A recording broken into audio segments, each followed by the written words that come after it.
sit down without recognizing Susan Pollpeter and thanking her publicly. As I think about Susan, there's a couple words that come to mind. Grace is a big word that comes to mind. I've had the opportunity to serve with Susan the entire time I've been here. We started about the same time, and I've been really thankful for her as a role model and as a mentor.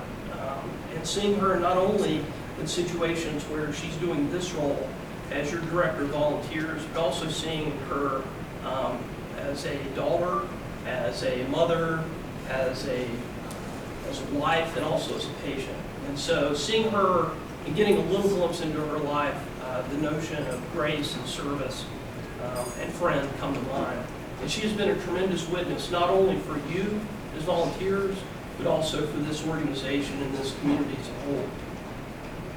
But Susan's the sort of person that you really just sort of have to break the mold, because you're not going to find anybody else like her.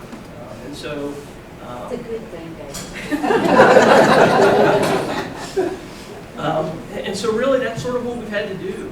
We've had to say we're not going to find somebody that's going to be able to have the skill set and the experiences and the connections that Susan has.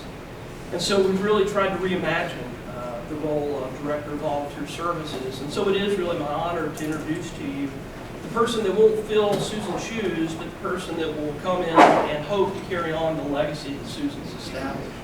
Traci Riebel is a native here of Burke County, grew up here, and went away for a short period of time to UNC, go Heels, for college, graduated from the business school there, and then has worked for First Citizens Bank in a variety of roles for over 20 years. You know, we won't find anybody to replace Susan, but she will do a good job of leading volunteers into the next 3 to 5 years of adventure that lays out there for you. So again, it's a real honor to be able to be associated with you and to find ways to serve you as a leader. So thank you very much. And the thing that we're going to do now is you'll notice that most of you had a glass of sparkling cider poured for you. At this time, we would like to have Susan stand up, because Susan, we're going to give you a little toast. And can somebody fill her glass again, please? As the volunteer board got together and we talked about Susan and we found out about her retirement, and certainly we wish her well in that, and spending time with her grandchildren and her family and just doing what she wants to do and does best. We thought about some things that we could do to honor the memory of Susan, and as the board, what we did is we voted to award $500 to the foundation in memory of Susan and her service to the board. So Susan, I have a certificate for you for that. So we're going to bring you up to give the certificate. And what I would like everybody to do is just raise your glass, and we're going to thank Susan for her service, wish her well in her future endeavors, and will always be a part of us. And this is a certificate from the foundation, just letting you know that there has been the award made in your name. And so part of everybody, so that you're not all aware as well, the board did move money to the foundation to ensure that there will be scholarships that will continue on, whether the volunteers are here in the hospital or not. That foundation will allow those scholarships in the names of us to go on forever. So Susan, thank you very much for your service, your expertise, your kindness, your compassion, and everything that you do for the board. Thank you. And to you.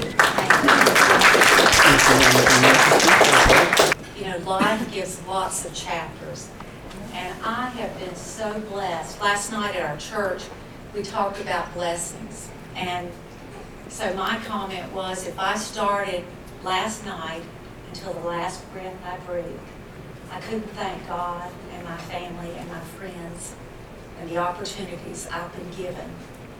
I couldn't express it all, and I mean that from the bottom of my heart. Time after time, something wonderful has happened, and each of you are a part of it. And I thank you for this chapter in my life. I'm going to still volunteer with you if Traci will accept me. I'm going to put my application in. I want to be a volunteer at Pfeiffer and call folks and remind them of their training and that kind of stuff. And I'm doing that to keep me disciplined, because I need to keep working out, so I'm going to do that.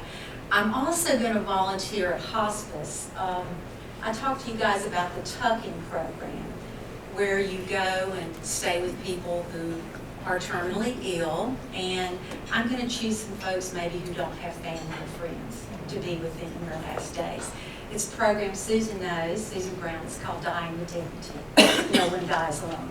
So that's one of my plans. And then I'm also excited, our church has worked in conjunction with several organizations, and we have a free health clinic.